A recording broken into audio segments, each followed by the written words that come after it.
Tua Mikindori ya mjambo. Mikindori Mogeni. Mogeni Kaire. Bwana Yesu asifiwe. Wewe soja wa nchi wakuja hapa karibu.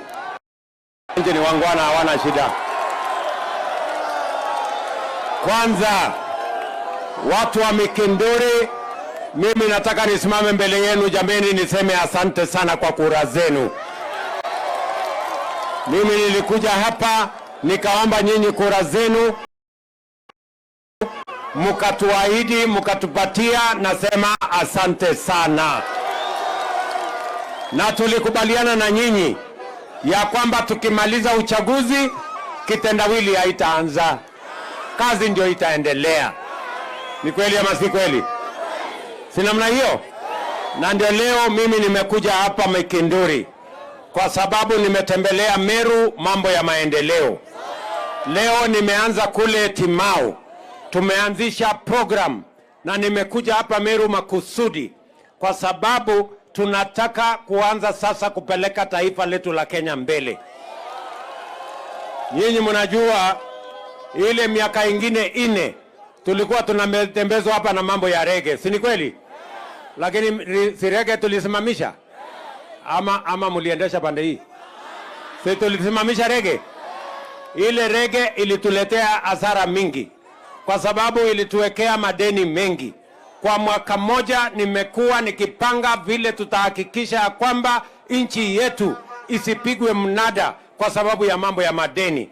Mimi nataka niwaambie sasa watu wa Tigania na watu wa Mikindori, mambo ya madeni ya Kenya sasa tuko na mpango kamili na tutalipa madeni, haitatuletea matatizo tena.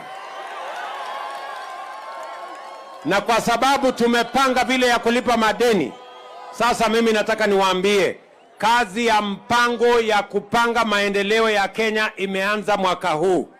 Na ndio nimekuja hapa kuambia hivi. Hapa Meru nimekuja asubuhi ya leo kuanzisha program ya housing. Kwa sababu mimi nilisimama hapa nikawaambia ya kwamba tuko na vijana wengi wamemaliza shule, wako na certificate, diploma na degree, lakini hawana kazi. Ni kweli ama si kweli?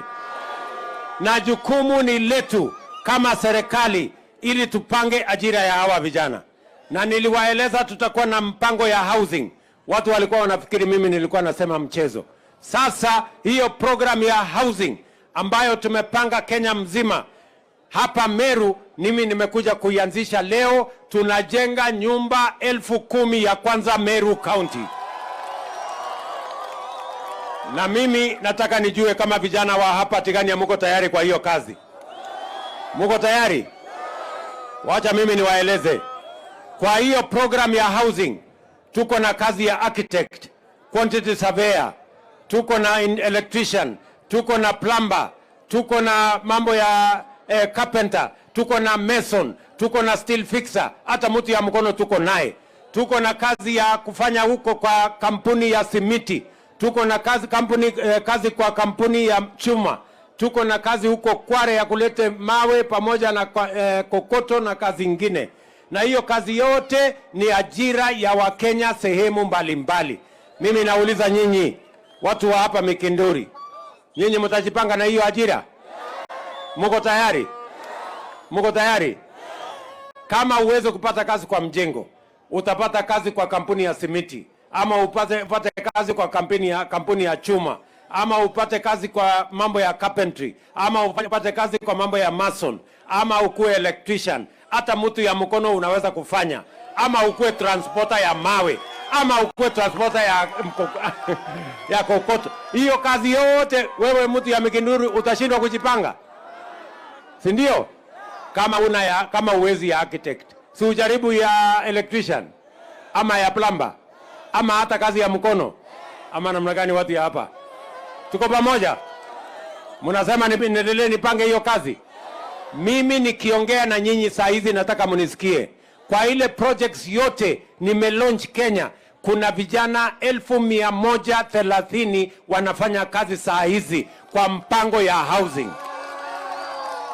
Na mpango yetu ni kwamba kufikia mwisho wa mwaka huu tutakuwa na vijana 1,300 ambao watakuwa wanafanya kazi katika program ya housing. Vijana wa Mikinduri, mko tayari? Ama nyinyi ni wale wa kuchagua jembe? Sisi tulikubaliana kazi ni kazi, ama tulikubaliana aje?